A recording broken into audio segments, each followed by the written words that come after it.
আসসালামু আলাইকুম। আমি রাইয়ান। তো প্রতিদিনের মতো আজকের দিনটা ছিল অনেকটা বোরিং। তো আজকে আমি আর আমার বন্ধু হাঁটতে চলে আসলাম এই বিশাল বড় মাঠে। এই মাঠে আমাদের অনেক খেলাধুলার স্মৃতি আছে। এর মধ্যে হাজির আমাদের ছোট্ট ভাইগনা। হাতে ধরিয়ে দিলাম একটা ফোন আর সে খুবই চুপচাপ বসে ফোন টেপা শুরু করলো।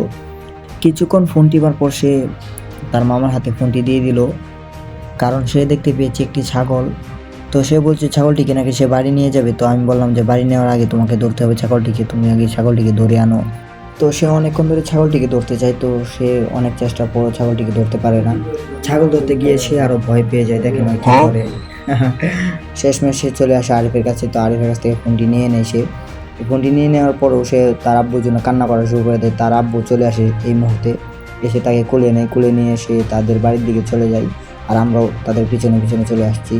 তো আজকের বিকেলটা আমার জন্য স্পেশালি খুবই ভালো কেটেছে। যদি আপনাদেরও ভিডিওটা ভালো লেগে থাকে তাহলে চ্যানেলটিকে সাবস্ক্রাইব করে দেবেন।